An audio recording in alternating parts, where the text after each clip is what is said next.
Olá, meu nome é Eduardo e eu dou aulas particulares de matemática, química e física.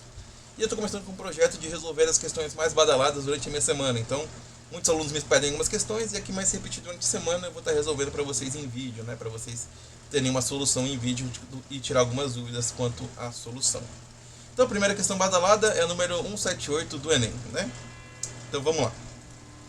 Um sistema de polias circulares e correias é um mecanismo responsável pela transmissão de movimento em máquinas rotativas. O manual de um motor traz uma figura representando um sistema composto por duas polias e uma correia de transmissão, tensionada e perfeitamente ajustada sobre as polias, de modo a não apresentar folgas nos contatos com as polias. Considere que as partes dessa correia que não ficam em contato com as polias são representadas por segmentos de reta tangentes às polias. Então, são esses dois segmentos aqui que ele deu a medida de 15 centímetros, né? Ele também me dá que o raio da pequena é 4 centímetros, o raio da grande é de 8 centímetros e o ângulo de 150 graus. E ele diz o seguinte, ó, para a substituição dessa correia, é necessária a especificação de seu comprimento. Considere π igual a 3, né, como valor de aproximação. A medida do comprimento dessa correia em centímetros é... Então, por enquanto, até aqui, a gente já tem boa parte das informações, né? Então, a correia ela vai ter esses 15 centímetros, esses 15 centímetros também, né? Ela vai ter que contornar essa circunferência e ela vai ter que contornar essa circunferência. Então, com base no ângulo, a gente consegue calcular o comprimento, né? Mas a gente não tem o ângulo dessa grandona, né? E é esse o grande X da questão. Se a gente tivesse já o ângulo dessa grandona, era só calcular diretamente por 2πr e aí, como eu tenho um ângulo de 150 graus, eu posso fazer uma regra de 3 ali ou fazer a proporção também. Tudo bem? Então, qual que é o grande lance da questão? Primeiro ponto importante, eu tenho circunferências tangentes a alguma coisa, eu ligo os pontos de tangência aos centros das circunferências. Então, vamos esboçar aqui nossa situação. Então, eu vou ter mais ou menos aqui, né? Essa configuração. Eu tenho duas circunferências, elas são tangentes a duas retas, né? Então, fica algo mais ou menos nesse estilo. O primeiro passo é ligar a circunferência no ponto de tangência. Centro da circunferência no ponto de tangência forma 90 graus, tudo bem? Então, vou fazer isso com a pequena e vou fazer isso com a grande. Sempre os centros das circunferências. Ok, então tá aqui ligadinho. Segundo ponto é ligue os centros das circunferências em questão. Então, eu sempre vou ligar os centros das circunferências. E nesse caso, eu vou fazer ainda mais. Eu vou prolongar a ligação dos centros. No geral, você liga os centros e os pontos de tangência. Nesse caso aqui, eu também vou prolongar a ligação entre os centros, né? Então, o que eu vou ter aqui, né? Eu vou ter o centro 1, eu vou ter o centro 2, eu vou ter esse ponto A, que é o ponto do prolongamento das retas que ele me deu, com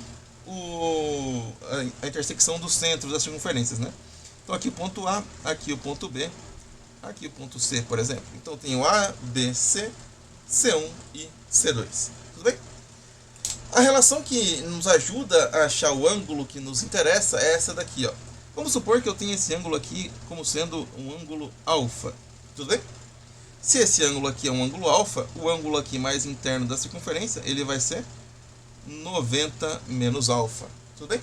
Pensando nesse triângulo retângulo aqui, pequenininho. Agora, pensando no triângulo retângulo grandão, eu tenho um ângulo alfa aqui, então esse ângulo aqui é 90 menos alfa também. Tudo bem? Então esse é o nosso primeiro ponto. O nosso segundo ponto é o seguinte. Eu vou chamar esse ângulo aqui, por exemplo, de beta, né? Então esse ângulo aqui é beta, por exemplo. Se esse ângulo é beta, esse ângulo aqui mais interno próximo à circunferência também é 90 menos beta. Tudo bem? Então, pensando nesse triângulo pequenininho aqui, eu tenho beta e 90 menos beta. Pensando no triângulo retângulo grandão, eu tenho a mesma coisa, né? Triângulo retângulo, se aqui for beta, aqui é 90 menos beta. Tudo bem? Mas peraí. Aqui é 90 menos alfa, 90 menos beta. Aqui também, 90 menos alfa, 90 menos beta. Opa! Então quer dizer que esse ângulo é igual a esse ângulo. Só que esse ângulo aqui eu sei, né? Esse ângulo aqui, ele me deu no enunciado que vale 150 graus.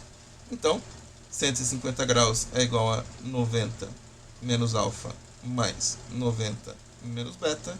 Então, esse ângulo aqui, ele vale 150 graus.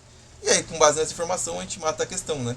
Porque se esse vale 150 graus, o ângulo que me interessa é o que falta para dar 360, né? Então vamos lá. 360 menos 150, eu vou ter quanto? Eu vou ter 210 graus. Tudo bem? Pronto, descobri quanto é que vale a medida dessa circunferência aqui, né?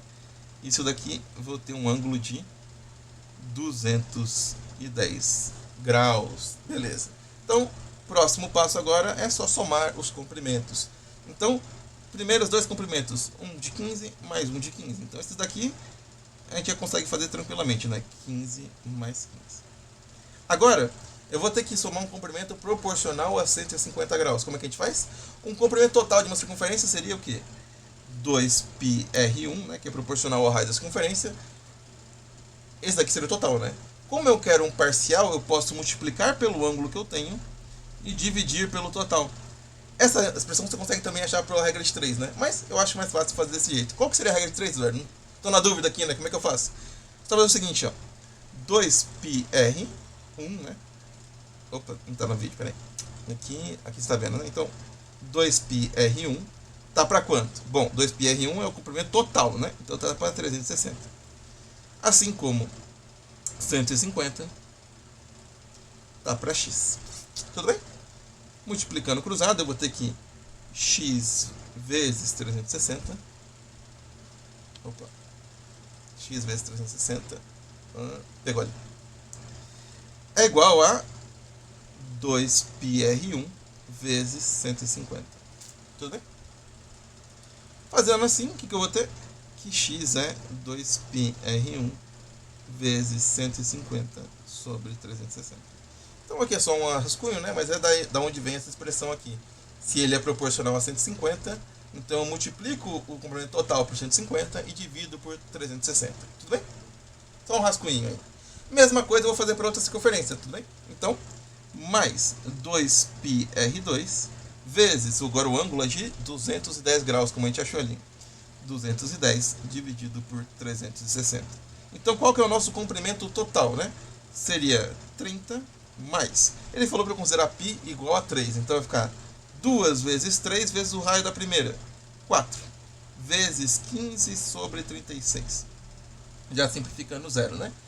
Mais 2 vezes 3 vezes 8 vezes 21 sobre 36.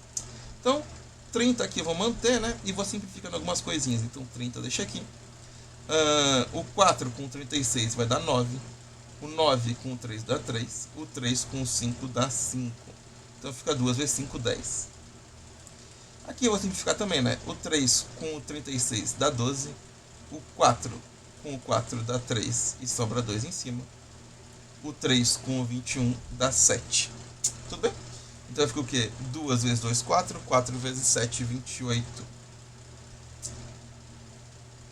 Tudo bem? Então, 4 vezes 7, 7, 14, 21, 28. Então, o comprimento total da nossa correia que a gente vai colocar vai ser 30 mais 10, 40, mais 28, 68 centímetros. A gente vamos lá aí, letra D de dado nesse modelo de prova que eu fiz. Tranquilinho? Qualquer dúvida pode deixar aí nos comentários. E se te ajudou, deixa um like e compartilha com quem pode te ajudar também. Tchau, tchau. Até mais.